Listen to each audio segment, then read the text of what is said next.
by the Vice President, something that President Biden started in 2009, and we are very happy that you continue this. We have a fantastic transatlantic delegation here. The only difference, Mr. Vice President, is when we started 59 years ago, there were only men, and now there is a woman Vice President. Welcome, Vice President.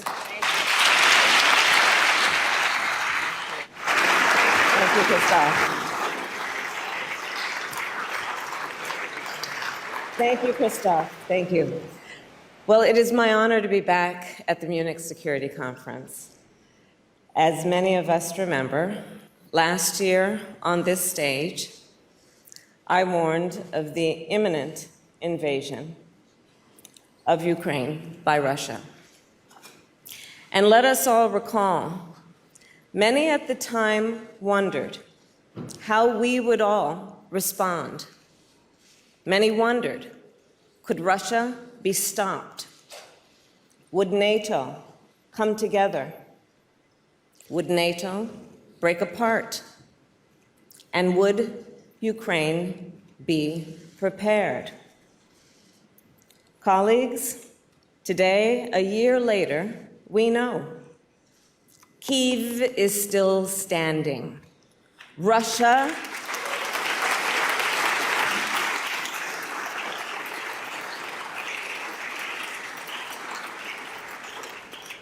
is weakened. The transatlantic alliance is stronger than ever.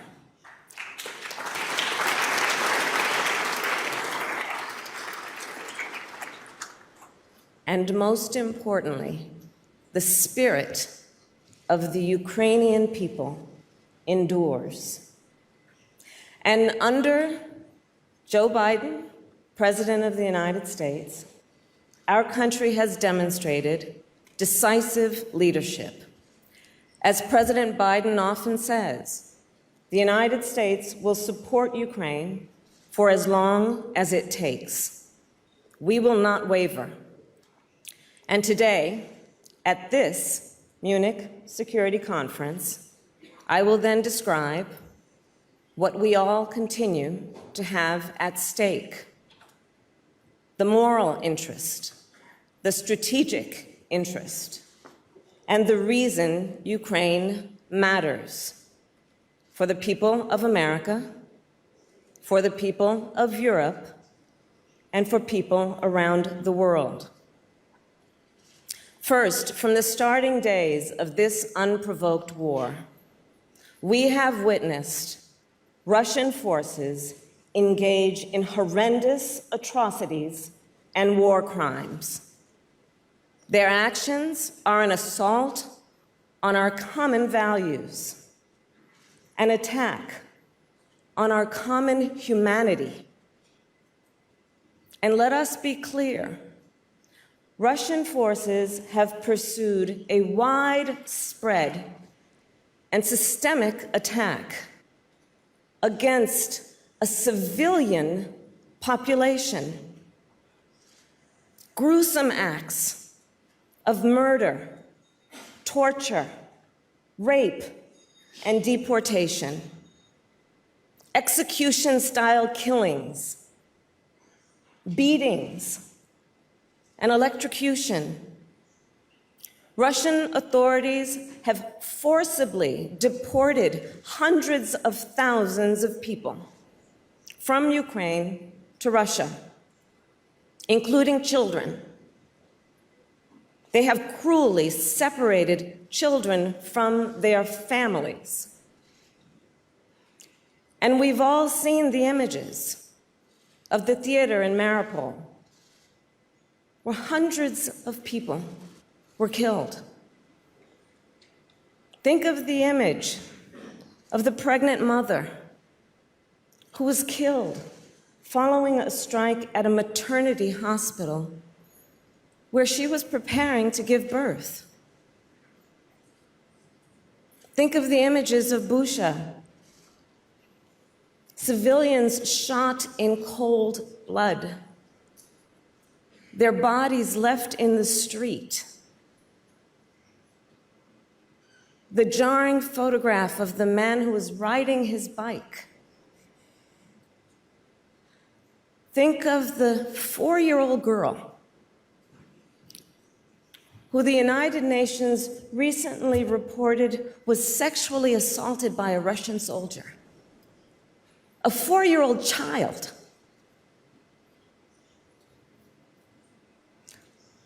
Barbaric and inhumane. Long before I was Vice President of the United States, I spent the majority of my career as a prosecutor, beginning as a young lawyer in the courtroom and later running the California Department of Justice. I know firsthand the importance of gathering facts and holding them up against the law. In the case of Russia's actions in Ukraine, we have examined the evidence. We know the legal standards. And there is no doubt these are crimes against humanity.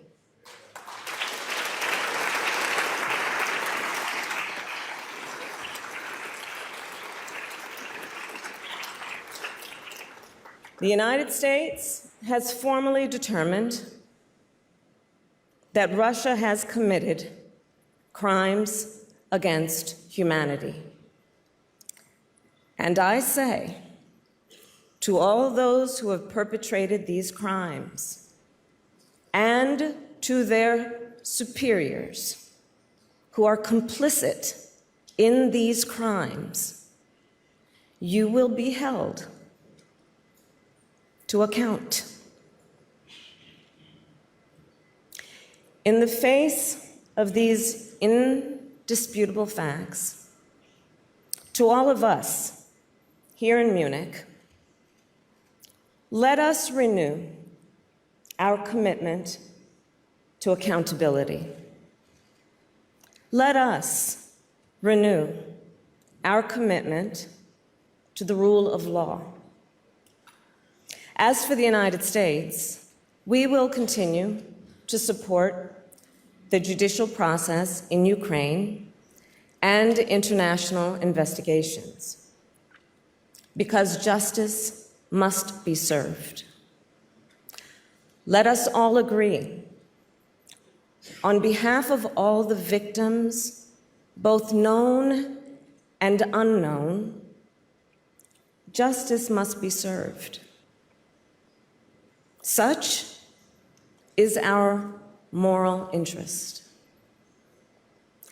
We also have a significant strategic interest. The fight in Ukraine has far-reaching global ramifications. No nation is safe in a world where one country can violate the sovereignty and territorial integrity of another.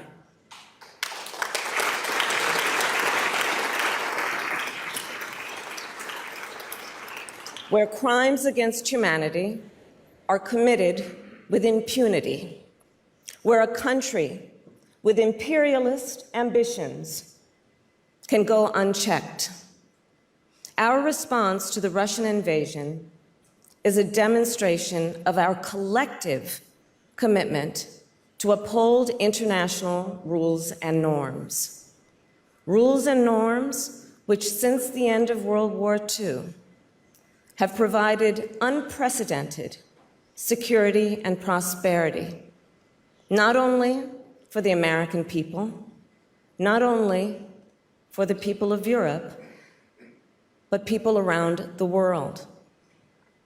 Principles that state that sovereign nations have a right to peacefully exist, that borders must not be changed by force, that there are inalienable human rights which governments must respect, and that the rule of law must be preserved.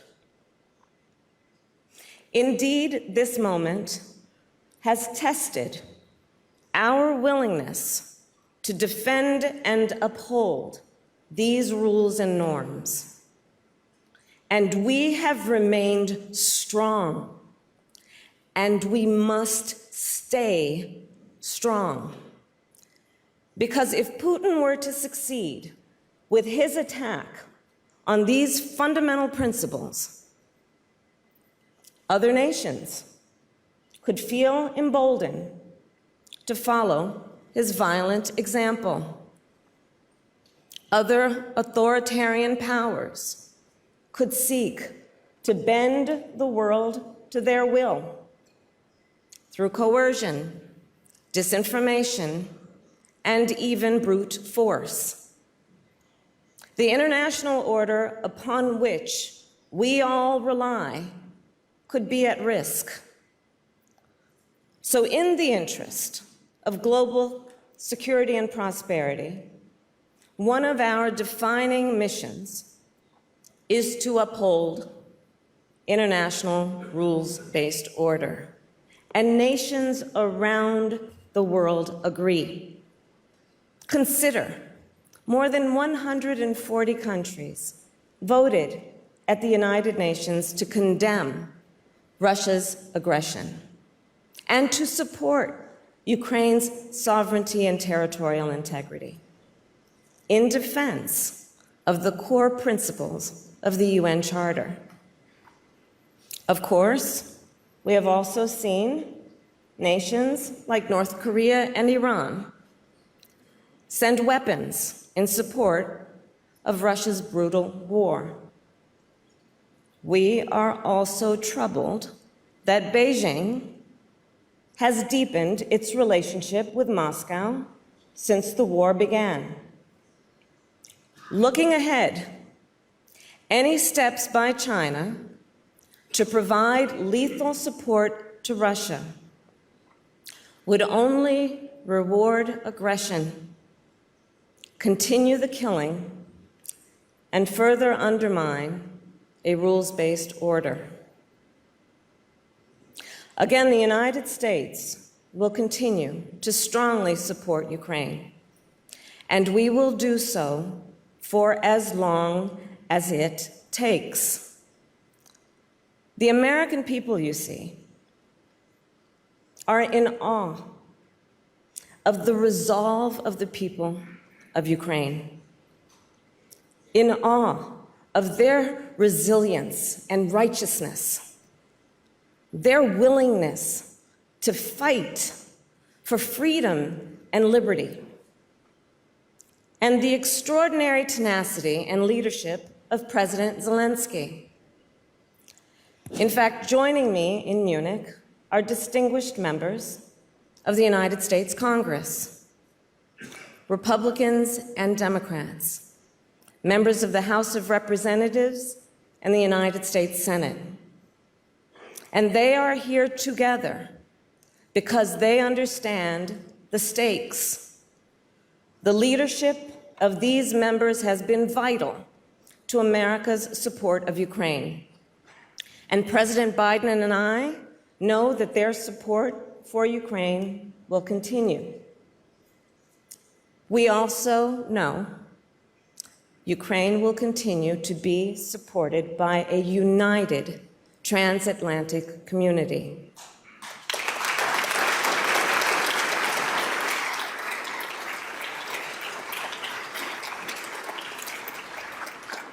So Putin thought he could divide NATO. Remember where we were a year ago. In this, he has failed. The NATO alliance is stronger now than ever before. And the United States' commitment to NATO and to its Article 5 is ironclad. Just look at our track record over the past year. Just look at our multilateral cooperation.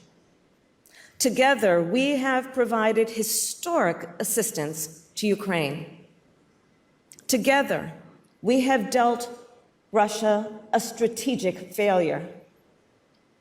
Together, we have imposed unprecedented costs on Russia. And together, We have pursued energy security and reinvested in our collective defense. And we have come together to stand for our common values and our common interests and our common humanity. I have no doubt that this unity will endure. I also have no illusions about the path forward.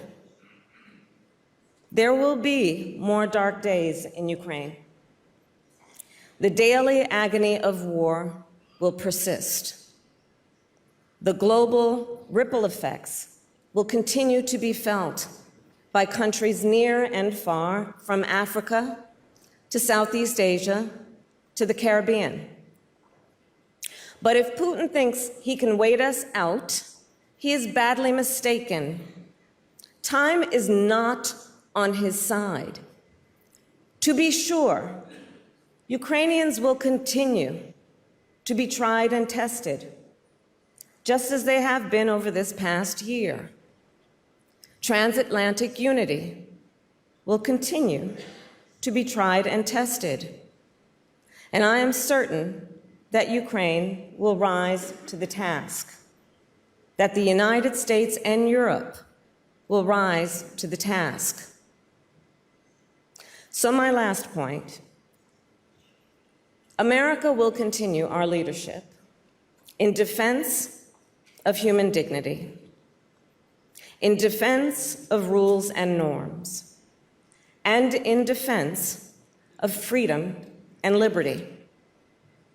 There is too much at stake to do anything less. Americans know well the meaning of independence. We believe in the fundamental importance of sovereignty and rule of law. And we will always stand on the side of justice. Colleagues, I do believe we all know, when future generations look back at this moment, they will see that we understood the task before us and rose to this occasion. And so to you I say, the United States of America is proud to be your partner in this noble pursuit. Thank you.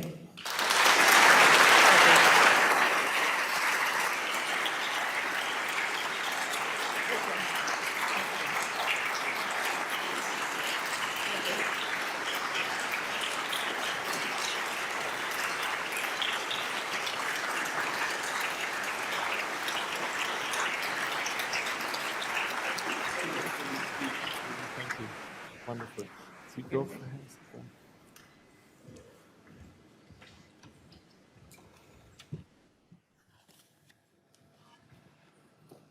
Madam Vice President, thank you for this very, very strong speech, this commitment to transatlantic unity, this commitment to the support of Ukraine. And we have many, many representatives from Ukraine here in the room, and they certainly were reassured by what you have said. Let me ask you, you confirmed this US support, but we all know next year the United States will enter into an election campaign. We are in a democracy. We know which side of the aisle the result will be. How sure are you that, how certain are you that what you have said, that Putin, who wants to wait us out, that in the end he will not succeed? Thank you, Christoph. As I said, I believe, and I believe the American people understand the stakes. And the stakes being our moral interest and our strategic interest. I will tell you, I travel around the United States, and I have seen the Ukrainian flag fly in places most of you have probably never heard of in the United States. in storefronts, in front of homes, people proudly wearing, Americans proudly wearing the colors of Ukraine. The American people are aware of the images of Bucha. The American people take great pride in a fight for independence, that being part of the foundation of our nation and our principles and values. I think about where the United States is going on this issue based on the track record of where we've been. You only have to look at where we were a year ago and where we are today in terms of the contributions and resources that America has put into everything from ammunition to artillery to air defense, from Stingers to Abrams tanks, HIMARS, Javelins. I look at it in the context of the United States Congress, which is here in force. I'm told it is the largest delegation, bipartisan and bicameral, of the United States Congress to this meeting, to this Munich Security Conference.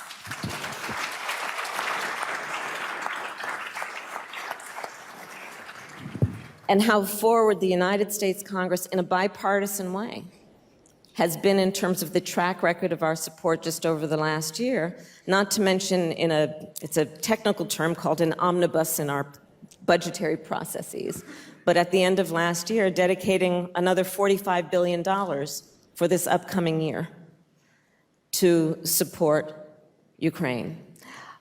Our priority is to ensure Ukraine's strength on the battlefield, and that is our commitment.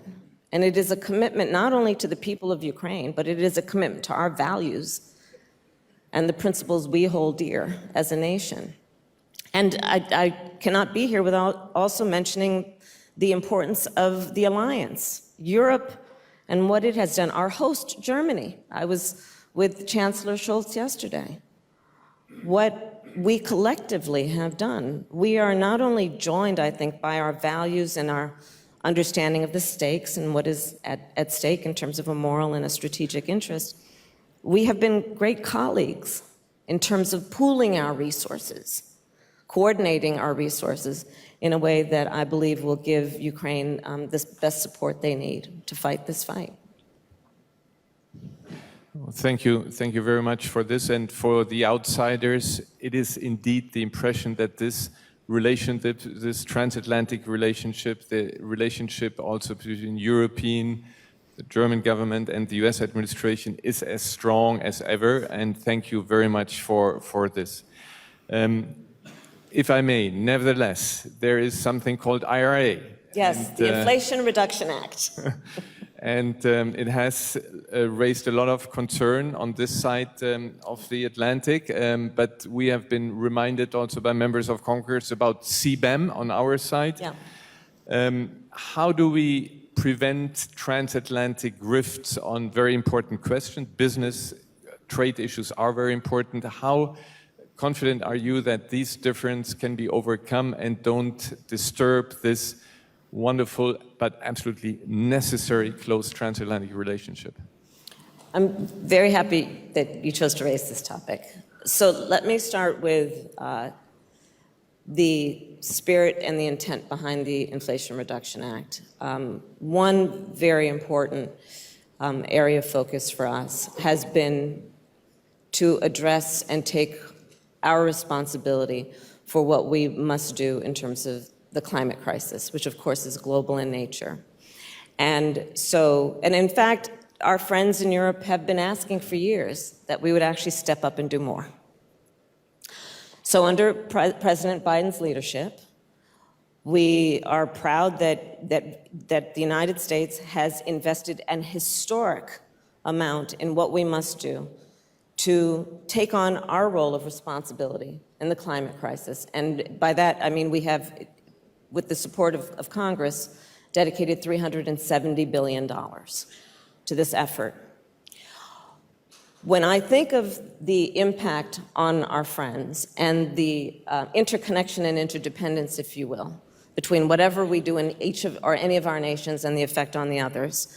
We think of this investment as having a global impact in predominantly two ways. One, the United States, I say this sadly, is one of the biggest emitters in the world.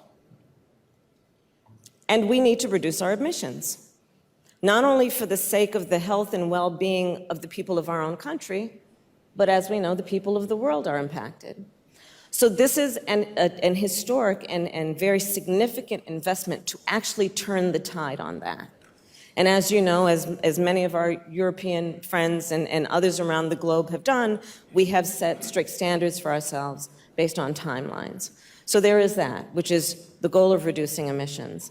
The other piece of it is we are very excited about thinking about the investment that we are making to spur innovation.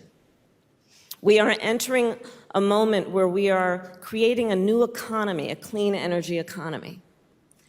And if you think of us as being an investor, if you will, in creating incentives for the private sector, for scientists and academics to research, develop, and innovate around a clean energy economy, this investment that we are making will do that and have global impact.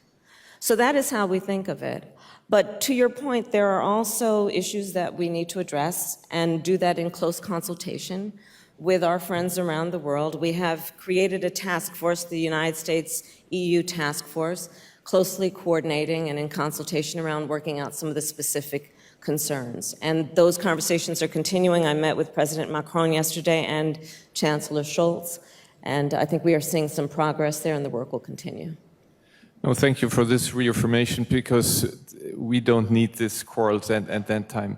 If time allows, one last question, if I may. This Munich Security Conference is, of course, dedicated to Ukraine, to the support of Ukraine, to confirm the transatlantic alliance, but we have widened the participation this year. We have invited a record number of representatives from the so-called Global South, because while we have this unity between us, when you talk to representatives of the Global South, and we had them on the podium this morning, you see that many countries sit on the fence. They see this as kind of a continuation of the conflict between US and Russia, or NATO and EU and European countries and Russia, and they feel the consequences, and they want to get it over with. They have an equidistant position there, and while we had, and you pointed to the 141 votes, but when you talk to important partners in the Global South, said they abstain. They say, get it over with. We don't want to take one side. And the point we're making, of course, is this is not East-West. This is about the rule space in general, the rule of law that you mentioned. But we have to do some convincing, because our track record is also not the best. So what can we do also together to win over those countries that continue to sit on the fence? Well, we have to treat them as partners. And you and I talked about this briefly as we were walking in, and I thanked you, and I will thank you in front of the friends for bringing this issue to the stage and making it a part of the agenda for this conference. I agree it is an important subject. And I have met with many African leaders, leaders in the Caribbean, CARICOM in Southeast Asia, and what I believe is that they are right to want to make sure their voices are heard on every level on this topic, including the impact to their nations. You look at, for example, African nations and what Russia's aggression in Ukraine has meant in terms of food insecurity, energy insecurity. And these are nations, as we know, that are great importers of food and energy.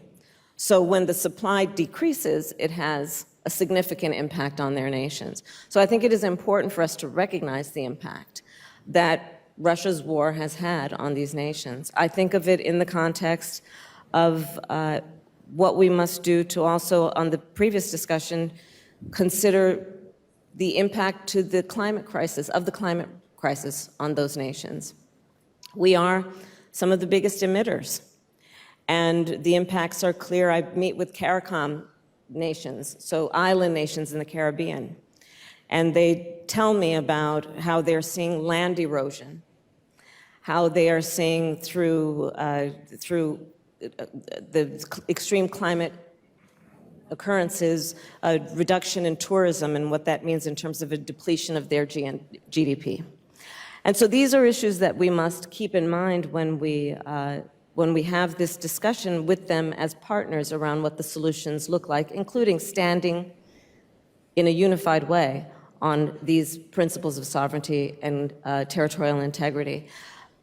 My friend, the president of Ghana, I believe, spoke yesterday, and I think he captured it well when, I'm going to paraphrase, but my understanding is he said that we need to dispense with this paradigm that is about us versus them and think differently about the relationship that we have.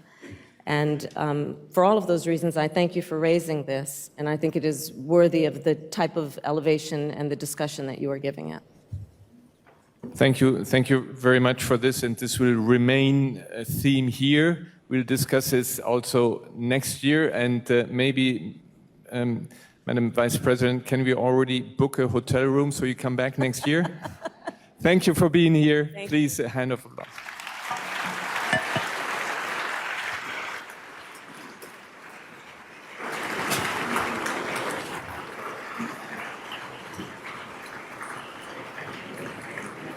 Ladies and gentlemen,